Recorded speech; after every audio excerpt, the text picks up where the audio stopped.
अस्सलामुअलैकुम, good morning. एक नए दिन और एक नई सुबह के साथ मैं हूं आपकी होस्ट मुनीबा आसिफ और आप देख रहे हैं अपना पसंदीदा प्रोग्राम जागो लाहौर। जनाब, उम्मीद है कि आप सब लोग खैरियत से होंगे और बाबरकत महीने की रहमतों और बरकतों से खूब फायदा भी उठा रहे होंगे। माह रमजान का दूसरा अशरा यानी अशरा मगफिरत भी खत्म होने को है, इसलिए कोशिश करें जितना हो सके बाबरकत महीने की रहमतें और बरकतों को समेट लें और कोशिश करें कि अब की बार रमजान में घर की सफाई के साथ साथ अपने दिल की सफाई भी करें।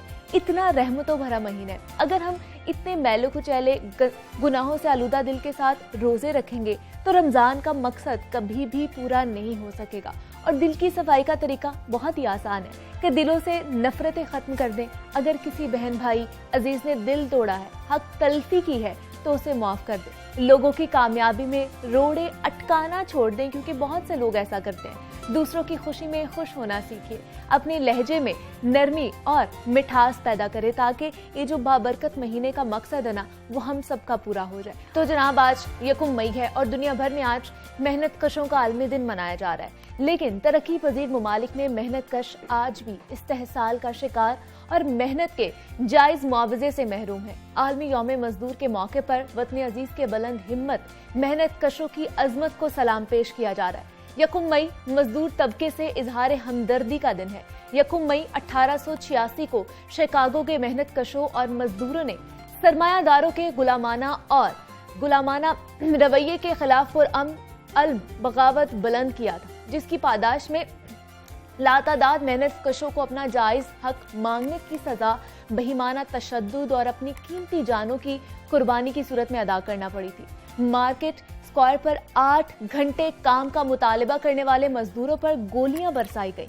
कई मजदूरों को फांसी पर लटका दिया गया, मगर उनका खून रायगा ना गया। दुनिया आज भी हर साल यकुम मई को मजदूरों के दिन के तौर पर मनाती है। ये दिन मजदूरों के हकूक याद दिलाता है। क्या आज के तरक्की याफ्ता दौर में मजदूरों को उनके हकूक मिल रहे हैं या नहीं? क्या मजदूरों का इस्तेहसाल का सिलसिला रुक पाया है कि नहीं? इस पर हमने आज मजीद भी बात करनी है। हमारे साथ मौजूद हैं बुजुर्ग मजदूर रहनुमा हैं खुर्शीद अहमद साहब, जो जनरल सेक्रेटरी हैं पाकिस्तान वापदा हाइड्रो इलेक्ट्रिक वर्कर्स यूनियन के, और इसके साथ साथ वर्कर्स कॉन्फेडरेशन के भी जनरल सेक्रेटरी हैं। और इनसे बात करते हैं और आज के दिन के हवाले से इनसे मजीद भी गुफ्तगू करेंगे। सर, मैं आपको खुश आमदीद कहती हूँ जागो लाहौर में। सर, कैसे आप? मेहरबानी, शुक्रिया। आपने जो बातें की हैं जी, वो हकीकत की कासी करती हैं। हम शुक्रिया अदा करते हैं लाहौर आपके चैनल का कि आपने यकम मई के मौके पर ये तकरीब का मुनक्कद किया। बिल्कुल। आज से 135 साल पहले, जैसे आपने फरमाया, हाँ जी, मेहनत कशों ने शिकागो अमेरिका में जद्दोजहद की थी। उनसे गुलामों की तरह काम लिया जाता था और कई मजदूरों ने मुतालबा किया कि हम गुलाम नहीं हैं, इंसान हैं, इंसानों की तरह हमारा ट्रीट किया जाए। इसके नतीजे में जैसे आपने बजा तौर पर फरमाया कि लोगों ने अपनी जानें कुर्बान की, लेकिन बिलाखिर 8 घंटे औकात कार मुकर्रर कराए। लेकिन कई साल जो है उस पर अमल नहीं हुआ और उन्हें जब वो इकट्ठे होते थे तो उन्हें बागी करार दे के फांसियाँ लगाई जाती थी। ये 1919 में ILO ने जब क़याम वजूद में आई तो उन्होंने ये सबसे पहले कन्वेंशन पैदा की कि मजदूरों के 8 घंटे औकात कार होने चाहिए और मजदूरों को हक़ अंजुमन साजी होना चाहिए। ठीक है। आज 135 साल के बाद हम पाकिस्तान में और दीगर तरक्की पजीर ममालिक में बहुत चैलेंज का दरकार है। ख़ास तौर पर जो कोरोना की वजह से बजाय लोगों के रोज़गार बढ़ने के बेरोज़गारी बढ़ गई है, गुर्बत बढ़ गई है और जो वर्कर के साथ जो उनकी उजरतें हैं तकरीबन डॉलर की डेवल्यूएशन से और महंगाई बढ़ने से 100%, पौने 2 साल से कोई पैसे में इजाफा नहीं किया गया और मजदूर जो हैं बड़ी मुश्किल हालात में। और एक जहाँ वेज की कमी है, बेरोज़गारी है, गुर्बत है, और दूसरी जानब जो है जो हमारे 72 कानून नाफिज किए गए हैं जिसमें 25% 50% प्री पार्टीशन आज़ादी से पहले किए गए 1936 से 1920 से, उन पर अमल दरामद का फुकदान है। और उसके लिए करोड़ों मजदूरों के लिए, जिसमें एग्रीकल्चर भी है, इनफॉर्मल भी है, इंडस्ट्रियल भी है, कॉमर्स भी है, सिर्फ 1000 लेबर अफसर मुकर्रर किए गए हैं। तो वो जो ना होने पर, इसी वजह से ILO ने अपनी रिपोर्ट में कहा है पाकिस्तान दुनिया का सबसे वाहिद मुल्क है जहाँ कोल माइन में सबसे ज़्यादा हादसात होते हैं। और अक़वाम मुत्तहिदा ने यह डिक्लेयर किया है कि पाकिस्तान 8वां बड़ा मुल्क है जहाँ ट्रांसपोर्ट में सबसे ज़्यादा हादसात होते हैं। और ख़ुद हमारे बिजली के महकमे में कई हादसा होते हैं, लोग काम करते अपनी जान कुर्बान। तो ये स्टेट की जिम्मेदारी है जी जी कि न सिर्फ मजदूरों को इज्जत दे, जैसे रसूल खुदा सल्लल्लाहु अलैहि वसल्लम कास्ब हबीबुल्लाह, मेहनत करने वाला खुदा का भी हो। मेहनत ही से कौमें बनती है, फ़र्द बनते हैं, अदारे जो है ख़ानदान बनता है। और जो अगर मेहनत की इज्जत ना की जाए तो अदारा जो है वो गुलामी की तरफ इंसान चला जाता है। और ये आज के दिन में मजदूर ये मुतालबा करते हैं कि वो उनके लिए तनख्वाहों में इजाफा किया जाए, उनके रोज़गार जो है वो महफूज किए जाए। ये हुकूमत की जिम्मेदारी है। और ख़ुद हमारे आइन में लिखा हुआ है कि आर्टिकल 3 में रियासत की जिम्मेदारी है कि एक्सप्लॉयटेशन को ख़त्म करें। यहाँ एक अमीर हो रहा है, गरीब हो रहा है, और एक्सप्लॉयटेशन बढ़ रही है। और ये फंडामेंटल राइट्स हैं हमारे कॉन्स्टिट्यूशन में कि जबरी मेहनत का खात्मा किया जाए, बच्चों की मेहनत का खात्मा किया जाए आर्टिकल 11 में। और इसी तरह ये है कि आर्टिकल 14 में भी है कि मजदूरों की अंजुमन आज़ादी का भी किया जाए और साथ जो है मजदूरों को इक्वल वेज दी जाए। बिल्कुल तो ऐसे। ये जो जिस तरह आज ये मेहनत कशों का आलमी दिन मनाया जा रहा है, तो हमारी क्लैरिटी के लिए और हमारे नाजरीन की क्लैरिटी के लिए ये बता दें कि मेहनत कशों में किन शोबों में, कौन कौन से शोबों में काम करने वाले अफराद शामिल होते हैं? देखिए, मेहनत कशों में एक तो जो है इंडस्ट्री है, एक कॉमर्स है, और एक बैंक्स हैं, ठीक है, और बेसिक नीड्स है, रेलवे है, बिजली का महकमा है, गैस है जो लोगों को प्रोवाइड करता है, ठीक है। और एक यह है एग्रीकल्चर वर्कर भी वर्कर है। हाँ, इनफॉर्मल जो वर्कर है वो भी वर्कर है, जो बड़े अदारों में जैसे आप कंस्ट्रक्शन में लोग काम करते हैं वो इनफॉर्मल वर्कर में भी काम करते हैं। तो ये तादाद जो है हमारे लेबर कानून जो है इन लोगों पे जो इनफॉर्मल पे काम करते हैं, कंस्ट्रक्शन पे काम करते हैं, और ख़ास तौर पे जो एग्रीकल्चर है, जो हमारे मुल्क की कसीर आज़ादी उन पर कोई कानून लागू नहीं होता। ख़ास तौर पे जो एग्रीकल्चर है वो जागीरदारों के रहम करम पर होते हैं। सर, जो घर में काम करते हैं घरेलू मुलाजिमीन भी इसमें शामिल हो सकते हैं? हाँ, इसमें अभी पंजाब गवर्नमेंट ने एक लॉ बनाया, डोमेस्टिक वर्कर्स प्रोटेक्शन एक्ट। उसमें यह है कि उनके लिए जो है उन्हें उनके ख़ास उम्र तक बच्चे रखे जाएँ, उनके वर्किंग आवर्स रखे जाएँ, लेकिन उसके रूल नहीं बने अभी तक। उस पर अमल दरामद शुरू नहीं हुआ। अच्छा, हाँ, उस पर अमल दरामद की जब तक अमल से ज़िंदगी बनती है, जन्नत भी जन्नत। बिल्कुल सिर्फ अच्छे कितने कानून कुरान मजीद की जैसे आपने पढ़ा, आपने इस्लाम की तालीमात का जिक्र किया, ये सारा अमल करने से मुमकिन है। ये स्टेट की जिम्मेदारी है बुनियादी कि जो कवानीन है उन पर अमल किया जाए। अगर अमल ना किया जाए तो बेकार है। तो हमारा दूसरी तरफ ये भी मसला है कि इन हुकूमत की ये भी जिम्मेदारी है कि मुल्क की जो कसीर आबादी जो है वो मेहनत कशों पर मुश्तमिल है। वो चाहे आपके मीडिया है, अपना बैंक्स हैं, दूसरे इंडस्ट्री है, तो वो उनको उनकी डिसीजन मेकिंग में आवाज़ हो। और हुकूमत बात तो करती है जागीरदारों से, सरमायादारों से, ताजरों से, लेकिन हुकूमत की जिम्मेदारी है आइन के तहत भी और उसके साथ जो हमारी आर्टिकल 144 गवर्नमेंट पाकिस्तान ने रेटिफाई की हुई है कि वो ट्राईपार्टाइट कॉन्फ्रेंस मुकर्रर करे, जिसमें मजदूरों को बुलाए, उनके नुमाइंदों को, आजरों के नुमाइंदों को बुलाए, हुकूमत के नुमाइंदे, ताकि मजदूर तो पार्लियामेंट में नहीं है, असम्बलियों में नहीं है, ताकि वो अपनी आवाज़ पहुँचा सकें। एग्जैक्टली, उनके मुतालिबात सुने जाए, उनका सुना जाए कि वो क्या चाहते हैं। सर, मुझे बताइएगा, पंजाब हुकूमत ने मेहनत कशों की कम अज़ कम जो 17,500 तनख्वाह है उसको बढ़ा कर 19,500 करने का बढ़ा दी है, तो क्या आप इससे मुतमईन हैं? देखिए, 17,500 पौने 2 साल पहले मुकर्रर हुई है। अच्छा। और अब 17,500 जो पौने 2 साल में 100% महंगाई हुई है, उसकी क्या हैसियत रह गई है? दूसरी ये है कि वो 19,500 की अभी तजवीज़ है, लागू नहीं हुई। अच्छा, लागू नहीं हुई अभी वो तजवीज़ है, ठीक है। और तजवीज़ जो है वो 19,500 भी आज तो मकान का किराया है, बच्चों की तालीम है, और ज़रूरियात ज़िंदगी, खाने पीने की चीज़ें हैं। और सर, क्या उनको 17,500 मिलता भी है? जहाँ ट्रेड यूनियन हैं, अच्छा, जहाँ ट्रेड यूनियन मुनज़्ज़म है, वहाँ कानून लागू होता है। जहाँ मजदूरों को मुनज़्ज़म नहीं होने दिया जाता, वहाँ कानून सिर्फ स्टैचू पे है। तो अच्छा। ये बड़ी, जैसे मैंने पहले अर्ज़ किया है कि ये करोड़ों मजदूर हैं, और रियासत की ये जिम्मेदारी है कि वो जो कवानीन हैं, चाहे वो किसी शोबे में हो, उस पर इतलाक़ हो। तो करोड़ों मजदूरों के लिए सिर्फ 1,000 अफसर हैं सारे पाकिस्तान में, वो क्या देखेंगे सारी इंडस्ट्री को। बिल्कुल इसी वजह से ये मजदूरों के हादसा भी होते हैं। आप देखें, ये कानून में मना है। आर्टिकल 14 में है कि मजदूरों के बच्चों की और जबरी मेहनत का खात्मा हो। आप देखें जाके बच्चे किस तरह काम करते हैं, काम कर रहे हैं, बिल्कुल ऐसे ही हमने देखा है। They are our future of posterity. Article 25 constitution में है कि ये स्टेट की जिम्मेदारी है कि हर बच्चे को मुफ्त तालीम दे। आप देखिए 2 करोड़ 21 लाख जो बच्चे हैं वो माँ बाप की गुर्बत की वजह से नहीं जा सकते स्कूल। ये तालीम भी कारोबार है, तो वो ये स्टेट की जिम्मेदारी है हर बच्चे जो हमारा फ्यूचर है उनके लिए माकूल तालीम दे।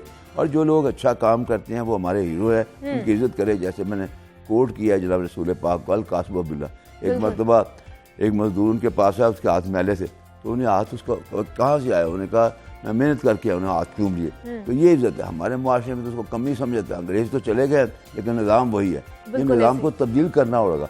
आज़ादी जो है वो सिर्फ नाम की आज़ादी नहीं, आज़ादी है डिग्निटी ऑफ वर्क हो। यह आइन में भी लिखा हुआ है डिग्निटी ऑफ वर्क हो। तो इसके लिए मजदूरों को जद्दोजहद करनी होगी। मजदूर बदकिस्मती से हमारे मुल्क में जो सूरत हाल है कि ट्रेड यूनियन को जो है, जो हमारे फंडामेंटल राइट में लिखा हुआ है आर्टिकल 17 में कि मजदूरों को अंजुमन साजी का हक हो, लेकिन बाद एम्प्लॉयर ये समझते हैं मजदूरों का इकट्ठे होकर तो शायद बगावत कर देंगे। बगावत नहीं, आज देखे जर्मनी तबाह हो गया, जापान तबाह हो गया था। उन्होंने एक टीम वर्क के साथ आजर और मजदूरों ने मिलकर और हुकूमत ने मिलकर अपने मुल्क को अपने पाँव पे खड़ा कर लिया। मजदूरों को इज्जत दी ऐसी कि जैसे वो हमारे हीरो है। बगैर मजदूरों की इज्जत के कोई मुआशरा नहीं हो सकता। तो हमारी जद्दोजहद इसीलिए है कि ये मुल्क वो मुल्क हो जो मैंने पाकिस्तान बनते देखा है। अच्छा। जिसमें खुद कायद-ए-आज़म जो थे वो जो ये हमारी एक यून जो है पोस्टल यून, उसके वो सदर थे। उन्हें ये जो लॉ बना है ट्रेड यूनियन एक्ट, उन्होंने असम्बली में मंजूर किया था। लेकिन आज हमारे लायर समझते हैं मजदूर का नाम लेना शायद बगावत है। तो इसको चेंज करना होगा मजदूरों की। आज के दिन में हुकूमत से भी और तमाम सियासी पार्टियों से ये पुरजोर मुतालबा है कि वो अपने लाएअमल में लिखें कि किस तरह यहाँ से गुर्बत दूर की जाएगी, किस तरह यहाँ से बेरोजगारी दूर की जाएगी, किस तरह मजदूर जो काम करते हैं उनके हकूक़ का तहफ़्फ़ुज़ किया जाएगा। और जो काम करने वाले उनको किसी शोबे में है, चाहे आपके शोबे में, उनकी इज़्ज़त आबरू होगी। बैठे जो बड़े बड़े लोग खाना खा के तो ऐश करते हैं, वो नहीं, जो काम करते हैं, हिम्मत करते हैं, किसी तरह वो हमारे हीरो है, वो बिल्डर ऑफ द नेशन है। बेशक सर, ऐसे ही है कि वो हीरो हैं और उन्हीं हीरो की वजह से आज हम ये दिन मना रहे हैं कि उनके जितने भी मुतालिबात हैं या उनको जितनी भी परेशानियां होती हैं हम वो हुकाम बाला तक पहुंचा सके। सर, मुल्की कानून में हमने देखा है कि बच्चों से मजदूरी करवाना एक जुर्म है, और लेकिन हम देख रहे हैं कि ये जुर्म हर जगह फैला हुआ है। तो इसके जिम्मेदार आप किसको समझते हैं, हमारी हुकूमत या हमारा मुआशरा? देखिए, बदकिस्मती से स्टेट की ये जिम्मेदारी है कि जो बड़े लोग हैं उनसे टैक्स वसूल करे। ठीक है। और वो टैक्स जो है लोगों की फलाह बहबूद पे खर्च करे।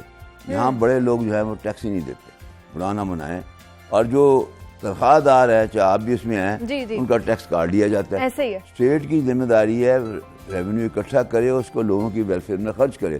और जो ख़ास तौर पर बच्चे हैं, मेहनत कश हैं, उनका बच्चों को माकूल तालीम फ्री दी जाए, इक्वल दी जाए। और जो काम करने वाले हैं तो इतनी लिविंग, उनको कहते हैं अंग्रेजी में लिविंग वेज दी जाए, जिससे वो अपनी ज़रूरियात पूरी करे। अगर एक भूखा आदमी घर से परेशान होकर आता है तो काम कैसे कर सकता है? वेज से काम की भी बेहतरी होती है और उसकी भी सेटिस्फेक्शन होती है। तो ये दुनिया में से कहते हैं लिविंग वेज। तो लिविंग वेज होगी तो उससे वो काम भी अच्छा करेगा, कारकर्दगी भी अच्छी होगी, और साथ वो उसके घर की भी जो हालात है वो बेहतर होंगे। और ये स्टेट की पॉलिसी है कि इसको अमल करें। तो आज के दिन में जो मनाने का दिल है, आज हम जज से जुलूस करते हैं, लेकिन आज का दिन कोरोना की वजह से हमने इंडोर किया है। और हुकूमत से ये मुतालबा करते हैं कि तनख्वाहें भी बढ़ाएं और कानून जो हैं उन पर अमल भी कराए और मजदूरों के अंजुमन साजी का पासदारी भी कराए। उस सिलसिले में मजदूरों को जो फैसले हैं जहाँ जिनसे मजदूरों का तलक है उनको शामिल करें, उनकी राय लें। जिसको कहते हैं ट्राइपार्टाइट कंसल्टेशन। ठीक है। हाँ, तो वो करेंगे तो हम आगे बढ़ेंगे। बगैर एक टीम वर्क के साथ, जैसे एक टीम वर्क होता है तो कामयाब होती है, बिल्कुल ऐसे इसी तरह ये जो वर्कर्स हैं ये टीम का बहुत बड़ा हिस्सा है। और इनकी डिग्निटी से, इनकी इज्जत से, इनकी इनकी अच्छी एजुकेशन से, ट्रेनिंग से और इनकी अच्छी एहसास करने से, इनको हौसला देने से हम आगे बढ़ सकते हैं। सर, मुझे बताइएगा, एम्प्लॉयज़ ओल्ड एज जो बेनिफिट है उसके हवाले से बड़ी शिकायत आती हैं कि जो मेहनत कश हैं उनके बुढ़ापे में उनको पेंशन नहीं मिलती। क्या ये सच है? देखिए, वो अब 8 लाख गवर्नमेंट ने मंजूर किया है, 8,000। कई इसमें वजह यह है कि जो हमारे जैसे कवानीन मैंने कहा है बहुत है, 72 कवानीन है। ओल्ड एज भी है। एक 68 में आया था वर्कर्स प्रॉफिट पार्टिसिपेशन एक्ट ठीक है जी, कि जो 5% एम्प्लॉयर दे वो प्रॉफिट में वर्कर का शेयर हो।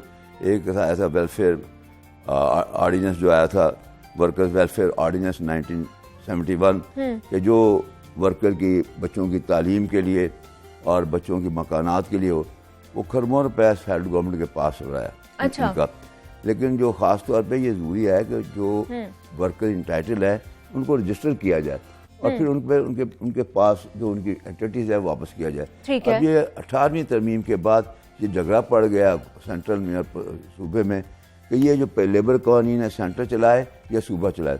तो ये अब गवर्नमेंट पंजाब ने या सिंध ने जो है सूबाई लेजिस्लेशन की है, मगर उसके रिसोर्सेज भी ऐसे एडजस्ट करने चाहिए ताकि लोगों को जो कानून है उनके तहत बिल्कुल ऐसे ही है सर। और हम आज का दिन इसीलिए मना रहे हैं कि हर किसी को आज़ादी का हक है और हर किसी के हकूक जो हैं उनको उन तक पहुंचाने चाहिए और हमारा भी यही फ़र्ज़ है और हुकूमत का भी यही फ़र्ज़ है कि तमाम तर जो मेहनत कश है उन तक उनका जो हसूल है, उनके जो मेहनत का हसूल है वो पहुँचाया जाए। खुर्शीद अहमद साहब हमारे साथ मौजूद थे, जनरल सेक्रेटरी हैं पाकिस्तान वापडा hydro electric workers union. Sir बहुत शुक्रिया आपका कि आपने हमें वक्त दिया और आप यहाँ पर आए हैं। जनाब हमने और भी बात करनी है लेकिन यह वक्त तो एक छोटी सी ब्रेक का, मिलते हैं इस ब्रेक के बाद।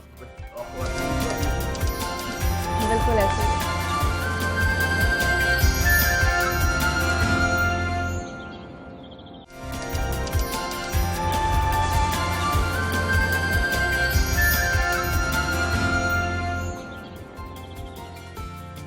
वेलकम बैक टू जागो लाहौर। नाजरीन, माह रमज़ान अपने इख्तिताम की तरफ बढ़ रहा है और ईद की तैयारियां भी शुरू हो चुकी हैं। मुहलिक वायरस की वजह से ईद की खुशियां भी मांद पड़ने लगी हैं क्योंकि हुकूमत की जानिब से ईद के पुरमसरत मौके पर वायरस का फैलाव रोकने के लिए नई पाबंदियों और SOPs का ऐलान कर दिया गया है। ईद पर छुट्टियां तो ज्यादा मिल रही हैं लेकिन बाहर निकलने, घूमने फिरने, पार्क्स में जाने और बड़ी दावतों की इजाजत नहीं होगी। चांद रात को भी बाजार बंद रहेंगे। माह रमजान भी जारी है, मौसम गर्मा भी शिद्दत इख्तियार करता जा रहा है। ऐसे में चेहरे की रौनक बहाल रखना किसी इम्तिहान से कम नहीं है और ख़ास तौर पर ईद पर फ्रेश और तरोताज़ा नजर आने के लिए स्किन केयर कैसे की जाए एक अहम सवाल बन चुका है क्योंकि ईद पर सैलून्स वगैरह भी बंद होंगे। इस सवाल का जवाब हमने आज की मेहमान से लेना है जो कि ब्यूटी कंसल्टेंट हैं। सोमिया सहर हमारे साथ मौजूद है। सोमिया, मैं वेलकम कहती हूँ आपको जागो लाहौर में। कैसी हैं आप? अल्लाह का शुक्र। सोमिया, हम देख रहे हैं कि रमज़ान का महीना होता है, उसमें हमारा पानी इंटेक जो होता है वो बहुत कम हो जाता है, जिसकी वजह से हमारी स्किन ड्राई हो जाती है, पैचेस पड़ जाते हैं। तो ऐसे में स्किन को हम किस तरह फ्रेश रख सकते हैं? अच्छा, ऐसा है कि वाटर इंटेक करना मस्ट है। हाँ। ठीक है, आपके पास अफ्तार से लेकर सहर तक टाइम होता है। ठीक है। तो तब कोशिश कीजिए एज मच वाटर आप इंटेक कर सको। ठीक है। प्लस लिक्विड्स आप ज्यादा से ज्यादा लें और ठंडी चीजें खाएं आप ज्यादा से ज्यादा। ठीक है, junk food, oily food avoid करें, वो बेटर है आपके लिए। मतलब इनटेक जो है ना वो ज्यादा से ज्यादा, लेकिन हम इफ्तारी के बाद वाला जो टाइम है वो सहरी तक हम लोग ज्यादातर वाटर पी सकते हैं। और कितना हमें इनटेक लेना चाहिए? मतलब अगर यूजुअली हम बात करें रमजान से पहले हम कहते हैं कि 8 से 9 गिलास या 10 गिलास तक पानी आपको पीना चाहिए, लेकिन रमजान में हमें इसका इनटेक इससे भी ज्यादा कर दीजिए क्योंकि बॉडी हमारी डिहाइड्रेट हुई होती है और आपको पता है मौसम कितना गर्म है।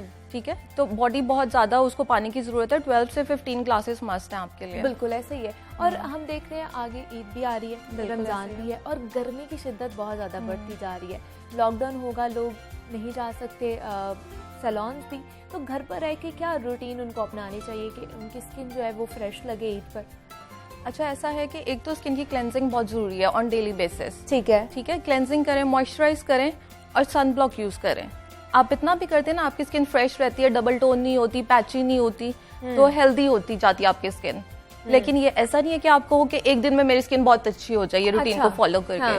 कम से कम हमारी स्किन को 3 से 4 वीक्स लगते हैं। अच्छा, तो ये आपने फॉलो करते जाएंगे, आपकी स्किन हेल्दी होती जाएगी। और जिस तरह हम देख रहे हैं सोमिया कि इस दफा खवातीन ने ज़्यादातर घर पर ही रहना है क्योंकि बाहर हर चीज़ बंद है, आप कहीं दावतों पर भी नहीं जा सकते, तो घर पर किस तरह का फिर वो मेकअप करें? हल्का फुल्का BB क्रीम लगाएं, कौन सा फाउंडेशन यूज़ करें या प्राइमर लगाएं? किस तरह का मेकअप की तरफ जाएं? ऐसा है कि क्योंकि काफ़ी ज़्यादा गर्म मौसम में स्वेटिंग बहुत ज़्यादा हो रही है, तो या तो आप BB क्रीम्स पे स्विच करें, अगर फाउंडेशन यूज़ करना है वो वाटर बेस्ड होना चाहिए। वो आपके पोर्स ब्लॉक नहीं करेगा, स्किन ब्रीथ कर सकेगी इजीली। अच्छा, हैवी मतलब फाउंडेशन वगैरह मेकअप अवॉइड करें तो बेटर है। इस तरह की चीज़ें। और दूसरा, रमज़ान की अगर बात की जाए तो इसमें हम लोग बहुत सारा आइटम्स खाते हैं जो तली हुई आइटम्स, बिल्कुल फ्राइड आइटम, उसके बाद हमारे पिंपल्स भी निकल आते हैं, तो फिर उनसे किस तरह बचा जाए? पिंपल्स के लिए आजकल एक्नी का बहुत ज़्यादा प्रॉब्लम हो रहा है। बिल्कुल ऐसा ही। एक तो ये डिटॉक्स वाटर लाजमी लें आप आजकल, अगर आप चलो आप नहीं अवॉइड कर सकते वो सब, ग्रीन टी और डिटॉक्स वाटर वो मस्ट लें कि टॉक्सिन्स आपकी बॉडी के रिलीज होते रहे। ठीक है, ठीक है। और एक्नी अगर हो भी जाती है ना, उसके लिए आप कोई भी लाइक मेडिकेटेड क्लेंजर यूज कर लें, एलोवेरा जेल अपनी स्किन पे अप्लाई करें, ठीक है, वो एक्नी सेटल होती जाएगी।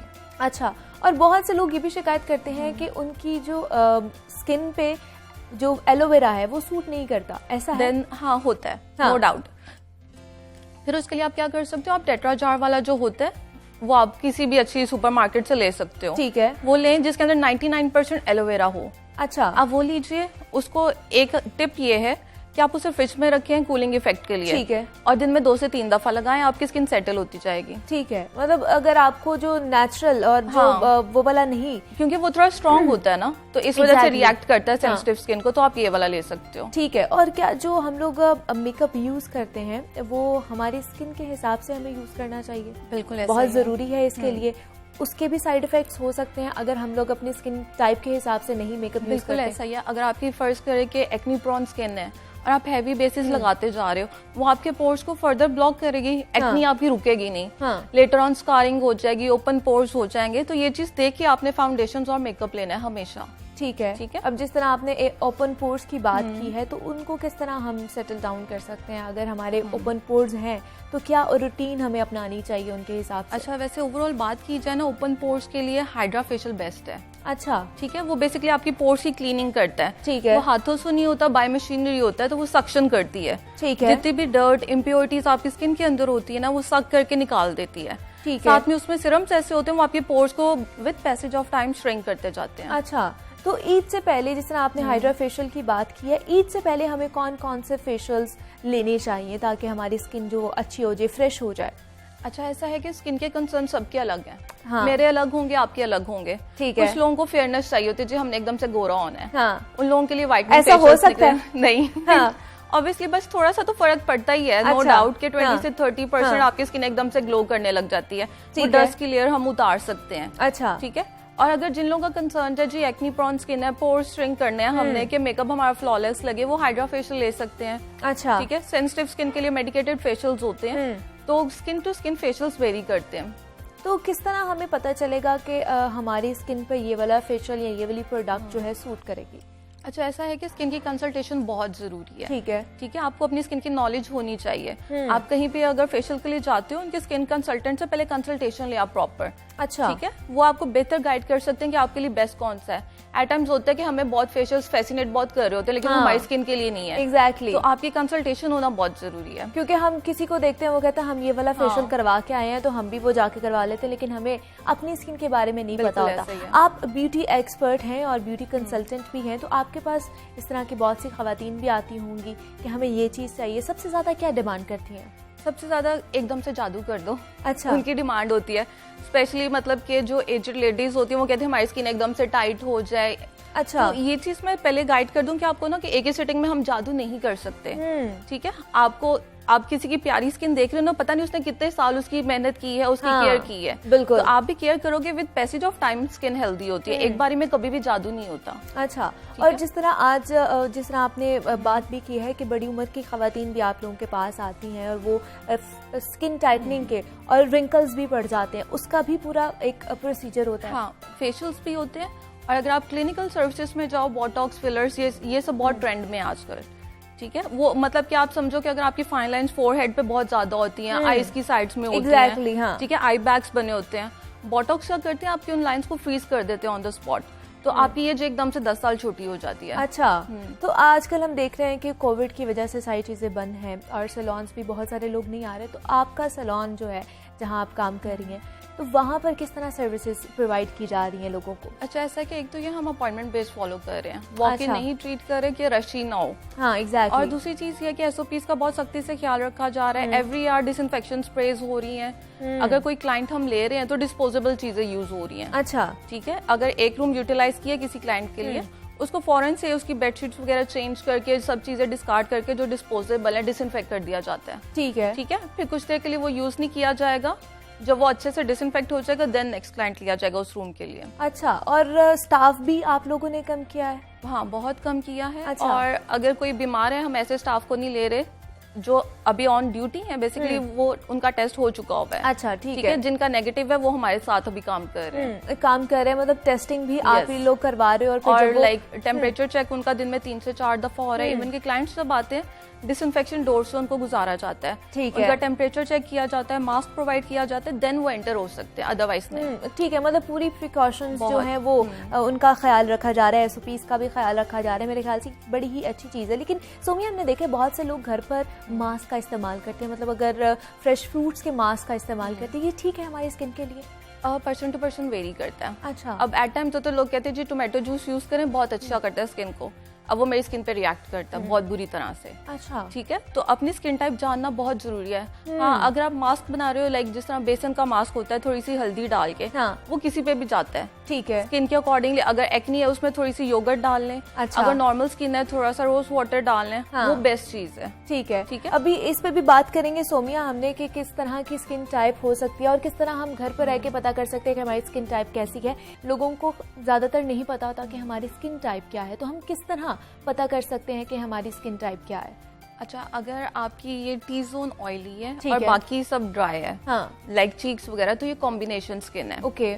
और अगर हर वक्त आपके फेस पे ऑयल रहता है तो ये ऑयली स्किन टाइप है। ठीक है, ठीक है। और अगर आपका समर्स में भी स्किन पैची और ड्राई रहता है तो दैट इज ड्राई स्किन। ठीक है, ठीक और है? फिर उसी के हिसाब से आपको अपने प्रोडक्ट्स जो हैं और स्किन केयर बिल्कुल रूटीन भी ऐसा है, ही है। उसी के हिसाब से आप लोगों को करनी चाहिए अडॉप्ट। तो मुझे बताइए, आजकल लेजर भी बहुत सारे लोग करवा रहे हैं सोमिया, तो लेजर किस किस को करा लेना चाहिए? अच्छा, बेसिकली जिन लोगों को अपने बालों से मसला है लाइक बॉडी हेयर से, ठीक फेशियल है, हेयर से, हाँ, वो लेजर करवा सकते हैं। ठीक है, अगर आप 18 इयर्स के हो आप आंखें बंद करके लेजर करवा सकते हो। अच्छा। वो ये सारी जिंदगी वैक्सिंग करवा करवा के इंसान थक जाता है। कहीं पे जाना हो तो पहली सोच आती है मैंने वैक्सिंग नहीं की हुई। ठीक है, लेजर से ये होता है आपकी बॉडी हेयर फ्री हो जाती है। बिल्कुल ऐसे ही है, बिल्कुल ऐसे ही है, लाजमी करवाना चाहिए, स्पेशली यंग गर्ल्स जो होती हैं कि आहिस्ता आहिस्ता उनके बाल खत्म ही हो जाएंगे। हाँ, तो दैट इज बेस्ट। कितनी सिटिंग्स के बाद आपके बाल जो है वो खत्म होना शुरू हो 8 से 12 सेशंस रिक्वायर्ड होते हैं इसके। अच्छा, ठीक है, ठीक है। और ये परमानेंट हेयर रिडक्शन देती है। और ये अगर आपको अपने डिजायर्ड रिजल्ट्स मिल जाते हैं फिर आप वंस इन अ ईयर इसका टचअप ले लिया करें और बस। ठीक है, और आप मुकम्मल तौर पर जो अपने हेयर्स हैं आप उनसे छुटकारा पा सकते हैं। सोमिया सहर हमारे साथ मौजूद थी, ब्यूटी कंसल्टेंट थी। सोमिया, बहुत शुक्रिया आपका कि आपने हमें वक्त दिया और हम जनाब आपको अच्छी अच्छी टिप्स देकर जा रहे हैं कि आप लोगों ने किस तरह ईद के हिसाब से अपनी जो फ्रेश स्किन है उसको मेंटेन करना है। यहाँ वक्त तो एक छोटी सी ब्रेक का मिलते हैं, इस ब्रेक के बाद।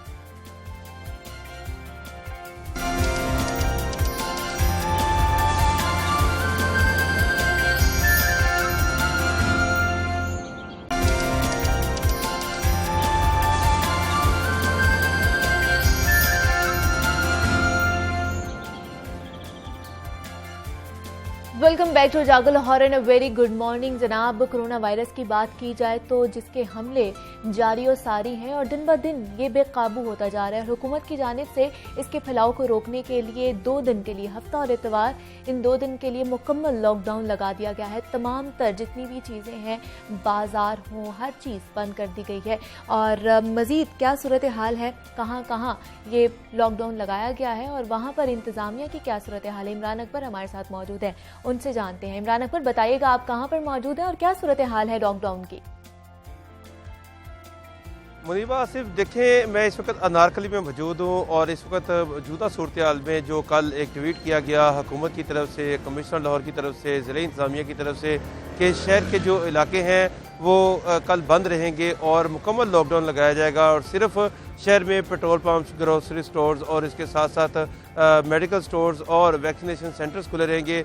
और जब रात को बहुत ज़्यादा जो इस वक्त अवामी प्रेशर आया तो उसके बाद करियाना स्टोर्स जो हैं उनको खोलने की इजाज़त दे दी गई और इसके साथ साथ रमज़ान बाज़ार भी खुले हुए हैं। आज इन 6 जगहों के अलावा तमाम लाहौर का हमने आज विज़िट भी किया है। पिछले कोई आधे घंटे में मैंने लक्ष्मी चौक को देखा है, म्यू हॉस्पिटल मार्केट को देखा है, अनारकली को देख लिया है, इसके साथ साथ नीला गुंबद को देखा है, हाल रोड, माल रोड, और इसके साथ साथ तमाम जो मार्केट्स हैं जो हमारे रास्ते में भी आई हैं उनको भी देखा है। मगर इसके साथ साथ दुकानों को भी देखा है कि कोई एक दुकान खुली हो, दुकानें तो तमाम दुकानें जो हैं उनके शटर बंद हैं, ताले लगे हुए हैं।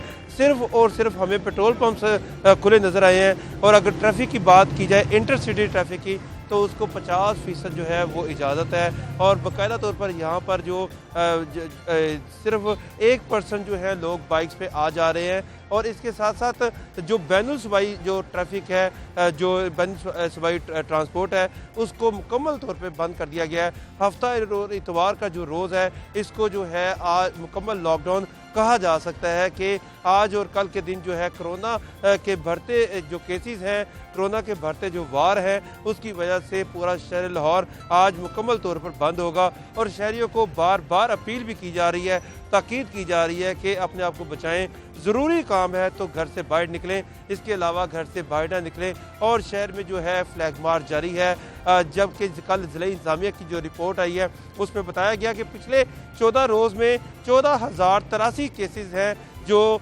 रिपोर्ट हुए हैं कोरोना की वजह से। और ये इंतहाई तशवीशनाक जो है वो हालत है। 227 मरीज़ हैं जो इस वक्त बिल्कुल इस वक्त महकमा हेल्थ जो है वो बार बार बता रहा है कि अंडर स्ट्रेस हैं हम, और इस वक्त जो वेंटिलेटर्स हैं वो उनसे भरे हुए हैं। 727 मरीज़ जो हैं वो ऐसे हैं जो कुछ ठीक हुए हैं, बेहतर हुए हैं। और इसके साथ साथ शहर में जो है कोरोना के फैलाव को रोकने के लिए ही हुकूमत की जानिब से ये मुकम्मल लॉकडाउन लगाया गया है। इमरान अकबर हमारे साथ मौजूद थे और हमें सूरत हाल के हवाले से अपडेट कर रहे थे। इमरान, बहुत शुक्रिया आपका। मजीद भी कोरोना वायरस के हवाले से बात कर लेते हैं जिसकी तीसरी लहर बेकाबू हो चुकी है। गुज़श्ता 24 घंटों की बात की जाए तो लाहौर में कोरोना वायरस मजीद 30 जाने निकल गया है। शहर में 1086 नए केस सामने आ गए हैं। लाहौर में कोरोना से अमवात की मजमुई तादाद 3458 हो चुकी है। वायरस इतनी तेजी के साथ फैल रहा है कि शहर के सरकारी अस्पतालों में कोरोना के मुख्तलिफ बेड्स कम बढ़ने लगे। कोरोना के तशवीशनाक मरीजों की तादाद में खतरनाक हद तक इजाफा हो गया है। सरकारी अस्पतालों के वेंटिलेटर्स 88% और ऑक्सीजन बेड्स 65% तक भर चुके हैं। मौजूदा सूरत हाल के पेश नज़र कोरोना SOPs और पाबंदियां मजीद सख्त कर दी गई हैं और वैक्सीनेशन का अमल भी तेज कर दिया गया है। जिला इंतजामिया ने 10 नए वैक्सीनेशन सेंटर्स कायम करने की तैयारी भी शुरू कर दी है। शहर के मुख्तलिफ इलाकों में मौजूद सरकारी स्कूलों में वैक्सीनेशन सेंटर्स बनाए जाएंगे। मजीद क्या क्या इकदाम किए जा रहे हैं इस पर बात करेंगे। हमारे साथ मौजूद हैं चेयरमैन कोरोना एडवाइजरी ग्रुप हैं प्रोफेसर डॉक्टर महमूद शौकत साहब। सर, मैं आपको खुश आमदीद कहती हूँ जागो लाहौर में। सर, कैसे हैं आप? मैं बिल्कुल खैरियत से। सर, इस वक्त शहर के हेल्थ सिस्टम पर कितना दबाव बढ़ चुका है? क्या मेडिकल इमरजेंसी से दुरुस्त अंदाज में निपटने के लिए हम लोग तैयार हैं? देखिए, अगर आप इस चीज़ को बगैर किसी एग्जेक्टिव के बोलें तो दुनिया का कोई मुल्क भी एक खास लेवल से ज़्यादा किसी इमरजेंसी के लिए तैयार नहीं हो सकता। ऐसे ही है। अब हमने जो निज़ाम बनाया हुआ है वो ये है कि हम जिस तरह केसेस बढ़ते जाते हैं हम अपनी बेड कैपेसिटी बढ़ाते जाते हैं। ठीक है। कल जिस तरह अब हमने एक मीटिंग की जिसमें तमाम प्राइवेट मेडिकल कॉलेजेस के टीचिंग हॉस्पिटल्स के साथ एक एग्रीमेंट किया, हाँ जी, कि आप अब वापस उस स्टेज पे आ जाएं जो हमने सेकेंड वेव और फर्स्ट वेव में किया था। लेकिन ये पोटेंशली एक इकदामात हैं जिनकी एक सीलिंग है।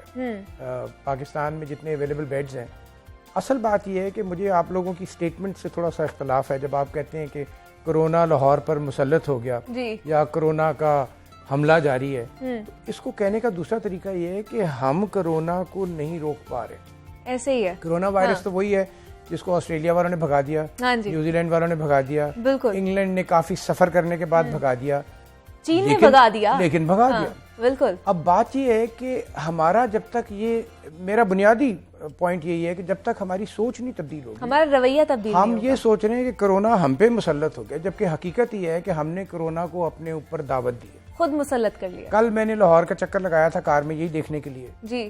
तो आज तो खैर ये लॉकडाउन हो गया, लेकिन कल लोग जिस तरह बाजारों में थे और जिस तरह 6 बजे से पहले लगता था कि आज दुनिया का आखिरी दिन है, बिल्कुल बिल्कुल, बम्पर टू बम्पर ट्रैफिक थी तमाम बड़ी सड़कों पे। जुमे की मस्जिद में 10% से ज़्यादा लोगों ने मास्क नहीं पहना हुआ था, कोई डिस्टेंसिंग नहीं थी।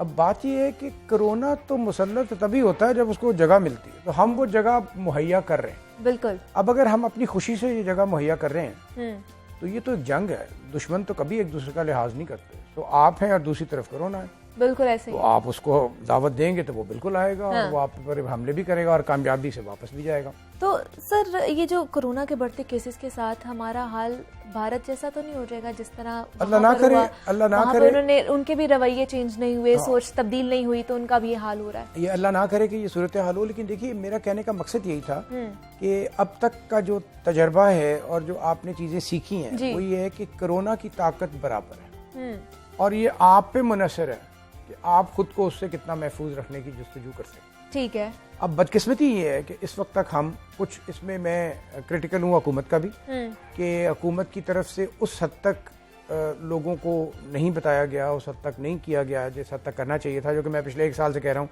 कि इस वक्त PTV को रोजाना 1 घंटे का प्रोग्राम करना चाहिए कोरोना के। बिल्कुल ऐसे ही है। लेकिन वो अनफॉर्चुनेटली नहीं हो सका। कुछ लोगों के अंदर कुछ नेगेटिव फोर्सेस ऐसी हैं जो बज़ाहिर कहते हैं कि जी कुछ नहीं होता, कोई कोरोना नहीं, अभी भी आप देखें ऐसे ही है, बिल्कुल ऐसे ही है। ये तो अब इसके अंदर अब एक स्ट्रेटजी ऐसी बनानी पड़ेगी लॉ इन्फोर्समेंट एजेंसीज को कि कम से कम इस किस्म की इंफॉर्मेशन को पब्लिक होने से तो रोका जाए ना। बिल्कुल। जब आप टीवी पे इंटरव्यू शो करते हैं लोगों का, हाँ जी, कि कोरोना तो कुछ नहीं है, तो अब आपकी ऑडियंस में अगर 200 लोग हैं, मिसाल दे रहा हूँ, हाँ जी, तो उन 200 में से 60 तो यकीन कर लेंगे कि कोरोना कुछ नहीं है। एग्जैक्टली। तो अब हमें out of the box solution सोचने पड़ेंगे। ये मेरे ख्याल से जो इस तरह के इंटरव्यू छपते हैं इसको लोग ओपिनियन के तौर पे दिखाते हैं कि कुछ लोगों का ये भी तस्वुर है, मगर उसका बहुत नुकसान है। ऐसे ही है। तो हमें अब सबको मिलके सोचना पड़ेगा कि हमें किस तरीके से इसको काबू करना है, लोगों की सोच को कैसे बदलना है, उनकी सोच को कैसे मुतासिर करना है। अभी तक हम इमरजेंसी रिस्पांस में चलते रहे और आप देखें तो हर लेवल पर यही बात होती है, कितने मरीज, कितने बेड, कितने अस्पताल, कितने, ये इमरजेंसी रिस्पांस होता है, ये पॉलिसी रिस्पांस नहीं होता। अब हमें पॉलिसी रिस्पांस पे आना पड़ेगा और हमें ये मानना पड़ेगा कि ये हमारे साथ है। देखिए हमारी 22 करोड़ की आबादी में से हम कितने अरसे में 15 या 16 करोड़ लोगों को वैक्सीनेट कर पाएंगे?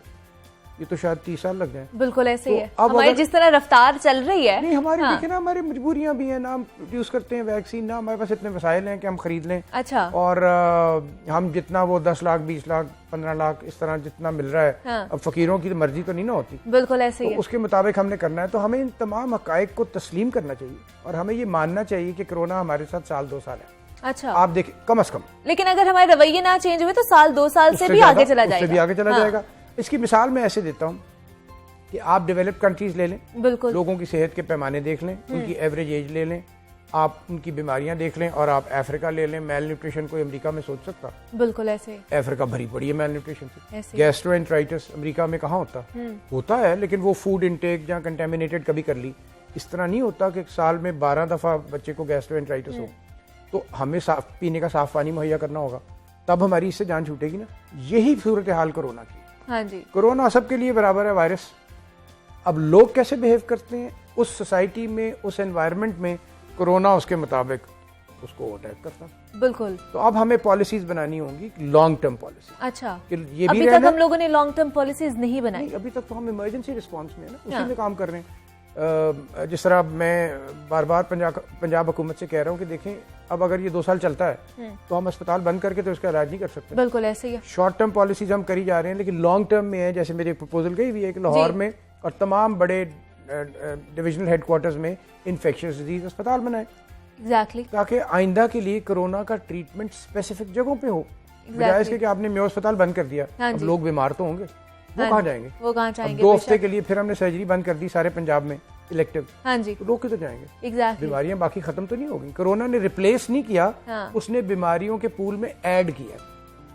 बाकी बीमारियां होती रहेंगी वैसे ही। ऐसे ही है। तीसरी बात ये अहम कि अब ये फैसला करने वालों के लिए बहुत ज़रूरी सवाल है कि अब अगर हमारी कैपेसिटी हेल्थ केयर की बढ़ती जा रही है, मतलब बढ़ा तो हम रहे हैं, लेकिन वो पेस नहीं है उसके मुताबिक जो रिक्वायरमेंट है, तो प्रॉब्ली अगर कंप्लीट लॉकडाउन करना है तो यही टाइम है। अच्छा, इसके बाद अगर लेट करेंगे तो कोई खास फायदा नहीं होगा। बिल्कुल ऐसे तो ही इस है। वक्त शायद मेरा ख्याल लगता ही है कि वो ईद की छुट्टियों के साथ मिलाकर एक लॉकडाउन करने का सोच रहे हैं, which is not a bad idea. कि अगर 15-16 दिन का मार्जिन दे दिया जाए और फिर हमारी हेल्थ सर्विसेज कुछ बैलेंस में आ जाएंगी, और इसके दबाव जो वो कम हो जाएगा। इसी रफ्तार से चलता है तो आपका ये सवाल बिल्कुल बेमकसद हो जाएगा कि हम कितनी देर तक इसको कोप कर सकें। एग्जैक्टली, हाँ। तो ये है सूरत। जो इसकी एक ये भी कहा जाता है इलाज, इसकी वैक्सीनेशन है, तो जो वैक्सीनेशन का अमल हमारे यहाँ पर स्टार्ट हुआ है, आप उससे मुतमईन हैं?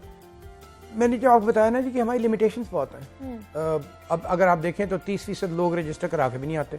अच्छा, लोगों के जहन में अब मैं जो अभी भी उनके जहन में वही, मैं जो अवेयरनेस की बात कर रहा हूँ, अभी बहुत से लोग हैं अच्छा, जो वैक्सीनेशन नहीं करवा रहे, जिनके पास ऑप्शन अवेलेबल है। उनके जहन में इतने शकूक व शुबहात हैं। अब ये दूर करना तो हमारा काम है ना। बिल्कुल। अब एक प्रोग्राम हमें या रिपीटेड प्रोग्राम्स हमें इस पर भी करने हैं कि भाई वैक्सीनेशन है क्या, आम आदमी को तो पता ही नहीं है। Exactly. अगर हमारे लोग पोलियो के कतरे नहीं पिलाते तो आपका ख्याल है वो टीका लगवा लेंगे? वो नहीं लगवाएंगे। लेकिन इससे ये हमसे ज्यादा तो और कोई नहीं जानता ना। ये मुझे पढ़ाने के लिए अमेरिकनों को आने की जरूरत नहीं है, ऐसे ही है। ना मुझे ब्रिटिशर्स को आने की जरूरत है, ना चाइनीज को पता है कि मेरे लोगों का क्या रवैया है। बिल्कुल। अब ये तो हमारी टीमों को देखना है कि हमारे लोगों के रवैये ये हैं, इनको हमें कैसे काउंटर करना है। हाँ जी, और इसके लिए हमें एक स्ट्रेटेजी बनानी है कि वैक्सीनेशन भी अवेलेबल है, लेकिन पहले वो कन्विंस होंगे तो कराएंगे ना। बिल्कुल ऐसे ही है। उसके बाद फिर एक नेगेटिव प्रोपेगेंडा शुरू हो जाता है। लोग कहते हैं वैक्सीनेशन के बाद ये हो गया, वैक्सीनेशन के बाद ये हो गया। तो ऐसी सोसाइटी में जहाँ जहालत हो, जहाँ लोगों की इतनी कोई एजुकेशनल बैकग्राउंड अच्छी ना हो, वहाँ आपको सोच समझ के इंफॉर्मेशन मीडिया पे देनी पड़ती है। हाँ जी। और क्योंकि आप समझते हैं कि डिबेट है और इस पे ओपन डिबेट होगी, लेकिन ओपन कैसे होगी अगर 70% लोगों को उसकी समझ ही नहीं आ रही। वो तो यही समझते हैं कि कोरोना कुछ नहीं। बिल्कुल। अब उसको आप कैसे समझाएंगे कि ये वैक्सीन से नहीं हुआ, ये लेटेंट पीरियड था, टीके से पहले से इसमें वायरस था और वो वायरस 14 दिन तक नजर नहीं आता, इस दौरान अगर टीका लग गया तो टीके का कसूर। एग्जैक्टली। लेकिन ये समझाऊंगा तो समझ आएगा। क्योंकि बहुत से लोग यही समझ रहे हैं कि अगर हम वैक्सीनेशन का टीका लगवा लेंगे तो अगले ही पल हम लोग ठीक हो जाएंगे। या अब दूसरी जो काउंटर बैलेंस वाले हैं वो किसी एक आदमी को हो गया, जैसे मैंने बताया, हो सकता है। हाँ जी, हाँ जी। अब वो जब ये पब्लिसाइज करता है तो लोग समझते हैं ओह इसका तो फायदा कोई नहीं। बिल्कुल, एग्जैक्टली। अब इसका एनालिसिस तो हमें करना है और हमें ही अपनी पॉलिसी बनानी है कि हमें इस किस्म की एनवायरनमेंट में, इस किस्म की एजुकेशनल बैकग्राउंड के लोगों से कैसे निपटना। बिल्कुल। तीसरी सबसे इंपॉर्टेंट बात यह है कि इस वक्त हुकूमत को चाहिए कि प्राइवेट सेक्टर को एंगेज करे। प्राइवेट सेक्टर से मेरी मुराद ये बड़े प्राइवेट अस्पताल नहीं है, ठीक है। मेरी मुराद है कि आप इंडस्ट्रीज को, इंडस्ट्रियलिस्ट को अच्छा, ये कहें कि वो वैक्सीन हुकूमत से कंट्रोल रेट पे इंपोर्ट करें ठीक और है। अपने वर्कर्स को लगाएं। बिल्कुल ऐसे ही प्राइवेट है। स्कूलों को कहें कि वो हुकूमत को एक प्रोग्राम वजह करना पड़ेगा कि प्रॉफिटियरिंग छोड़कर वो एक कॉस्ट प्राइस पे वैक्सीन इंपोर्ट करने का बंदोबस्त करें और इन लोगों को बेच दें, बिल्कुल ऐसे ही ताकि है। हमारी पॉपुलेशन वैक्सीनेट हो सके, ज्यादा से ज्यादा हो सके। क्योंकि हाँ। देखें ना, एक तरफ हम कहते हैं हम इकोनॉमी चलाना चाहते हैं। हाँ जी, इकोनॉमी कैसे चलेगी अगर मजदूर फैक्ट्री में जाएगा? बिल्कुल ऐसे तो ही उस है। मजदूर को तो प्रोटेक्ट करें ना।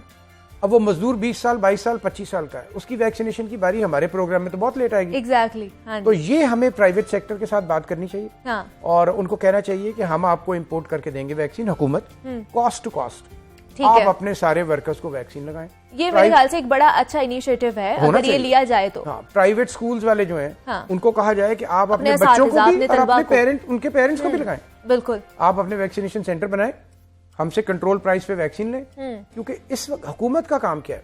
कुछ लोग कहते हैं जी कि ठीक है जी प्राइवेट सेक्टर ने वैक्सीन इंपोर्ट की, उनका हक है फायदा उठाने का। ठीक है। तो फिर आप आटे की कीमत बढ़ने से क्यों परेशान है? फिर आप चीनी की कीमत बढ़ने पे क्यों परेशान है? बिल्कुल, हुकूमत का काम है अवाम का तहफ़्फ़ुज़, बिल्कुल ऐसे। और हुकूमत को ये प्रोग्राम बनाने हैं ऐसे कि लोगों का तहफ़्फ़ुज़ भी हो और हमारा मकसद भी अचीव हो। एग्जैक्टली। तो ये इनोवेटिव पॉलिसीज जो बनाने के लिए मेरे ख्याल है इन्हें एक डेडिकेटेड सेल बनाना पड़ेगा जो इनोवेटिव पॉलिसीज बनाए, क्योंकि अब देखें कैबिनेट के और काम है, 10,000 और काम है, वो हर कोई अपने अपने खाने में सोचता है। लेकिन हमें इस वक्त जरूरत है एक ब्रॉड कैनवस के ऊपर सोचने की कि हमने इस मुसीबत से कैसे निकलना। बिल्कुल ऐसे ही। और सर सुनने में आया कि नए भी वैक्सीनेशन सेंटर्स बनने जा रहे हैं, 10 फाल होने जा रहे हैं। देखिए सेंटर्स तो बन जाएंगे, हाँ। टोटल अमाउंट ऑफ वैक्सीन तो उतनी है ना। अच्छा, तो आपकी स्पीड थोड़ी बढ़ जाएगी, लेकिन 15 दिन बाद आपको पता लगेगा खत्म हो वैक्सीन जाएगी, नहीं है। वैक्सीनेशन खत्म हो वैक्सीन नहीं जाएगी। है। हाँ। तो हमें तो एक जामे पॉलिसी बनानी है ना कि वैक्सीन की आमद भी बढ़ाएं। तो हम खुद नहीं वैक्सीन बना सकते? अब कोई इनिशिएटिव लिया है एनआईएच ने, ये भी मैं बड़ी अरसे से कह रहा हाँ हूँ जी। कि कितनी शर्म की बात है, हम सबसे ज्यादा वैक्सीन इस्तेमाल करने वाले मुल्कों में और हम नहीं बनाते। तो अब कोई एनआईएच ने लिया है, लेकिन वो भी ये साइनोफार्म चाइनीज वैक्सीन ही बनाएंगे। हाँ जी। चाइना से ही उसका आएगा रॉ मटेरियल। ठीक है। लेकिन ये टाइम है, मैं तो कहता हूँ कोरोना हम जैसे मुल्कों के लिए एक बहुत बड़ी अपॉर्चुनिटी भी है ठीक कि है। हम अपनी सोसाइटी में जो वीकनेसेस हैं, जो ऑब्स्टिकल्स हैं, इनको ओवरकम करने के लिए एक पॉलिसी बनाएं। जिस तरह मैंने कहा इन्फेक्शियस डिजीज हॉस्पिटल होने चाहिए, वैक्सीनेशन के लिए हमें अपनी वैक्सीन प्रोड्यूस करनी बिल्कुल ऐसे ही चाहिए, है। हमें अपना हेल्थ सिस्टम इंप्रूव करने की जरूरत है, हमें अभी न्यूट्रिशन पे भी देख लेना चाहिए, क्योंकि बेसिकली अगर एक आदमी को डायबिटीज है, मुझे जो मेन वरी है वो ये है कि इस दफा डेंगू बहुत आएगा, एग्जैक्टली। क्योंकि हमारी सारी तवज्जो कोरोना पर है। कोरोना पर है। और लाहौर में मच्छर की अफजाइश ऑलरेडी बहुत हो चुकी है। Exactly. मुझे कहीं मच्छर को तल्फ करने वाली टीमें नजर नहीं आ रही। अब अगर एक आदमी को हाइपरटेंशन है या हाई ब्लड प्रेशर है और उसको साथ डायबिटीज भी है, तो अगर मैं उसकी डायबिटीज को ट्रीट करता हूँ और ब्लड प्रेशर को ना सोचूं तो अल्टीमेटली तो ब्लड प्रेशर से मर जाएगा ना। बिल्कुल ऐसे ही है। अब मुझे तो लोगों को बचाना है, मुझे इससे गर्ज नहीं है कि वो कोरोना होता है या डेंगू होता है, मुझे सेहतमंद उसकी लोग जान चाहिए। बचाने, जान भी एग्जैक्टली, बचाने और बिल्कुल ऐसे ही है। सेहतमंद लोग हाँ चाहिए। जी, तो उसके लिए अब हम डेंगू को इग्नोर कर रहे हैं। बिल्कुल ऐसे ही है। तो डेंगू और जब डेंगू ज्यादा हो जाएगा फिर हम उसके पीछे भागेंगे। और कोरोना तो सीजन में चलता रहेगा, चलता तो रहेगा, वो हमारी हमारे साथ मुश्किलात साथ दुगनी हो जाएंगी। हाँ। कि हमारे पास डेंगू के मरीज भी होंगे, कोरोना के मरीज भी होंगे, दोनों को आईसीयू चाहिए होगा। एग्जैक्टली। सो ये एक ऐसी चीज है जिसके ऊपर अब मेरा ख्याल है इस वक्त सरेदस्त सियासतदानों के बस से बाहर है, लेकिन सियासतदानों को कम से कम इतना हौसला करना चाहिए कि वो एक्सपर्ट्स की एक टीम बना दें जो इनको एक जामे पॉलिसी दे और फिर ये ओथ की तरह उसके ऊपर फैसला करें कि जो ये कहेंगे वो हमें करना है। वो करना पड़ेगा। और सर मुझे ये बताइएगा लास्ट क्वेश्चन कि जो हमारी वैक्सीन अभी लग रही है, क्या वो ब्राजीलियन वेरिएंट और जो साउथ अफ्रीकन वेरिएंट है उसके लिए मौसर है? ये कहना बड़ा मुश्किल है क्योंकि ये तो वक्त के साथ पता लगेगा ना। अच्छा। आप इन एंटिसिपेशन तो नहीं कह सकते। हाँ। आज आगा खान वालों ने कहा है कि शायद कुछ, लेकिन देखें ये वही बात है, मैं ऐसी चीज के ऊपर कमेंट नहीं करना चाहता। सरेदस्त ऐसी कोई एविडेंस नहीं है कि वो है या नहीं है। ये अच्छा। वक्त के साथ पता लगेगा। ठीक है, वक्त के साथ पता चलेगा। लेकिन फिर भी जो कोरोना की तीसरी लहर है वो इतनी बेकाबू हो चुकी है, लेकिन हमारे पास अभी भी वक्त है कि अपना हम लोग रवैया चेंज कर लें तो हम इससे बच सकते हैं, वरना बहुत ही ज़्यादा देर हो जाएगी। हमारे साथ मौजूद थे प्रोफेसर डॉक्टर महमूद शौकत साहब, हमारे साथ मौजूद थे, चेयरमैन है कोरोना एडवाइजरी ग्रुप के। सर बहुत शुक्रिया आपका कि आपने हमें वक्त दिया। मेरे ख्याल से आप लोगों को भी एहतियात करने की बहुत ही ज़्यादा ज़रूरत है, रवैया चेंज करने की बहुत ही ज़्यादा ज़रूरत है। मुझे आपने इजाज़त देनी है, अपना बहुत सारा ख्याल रखना है, SOPs का खासतौर पर ख्याल रखना है।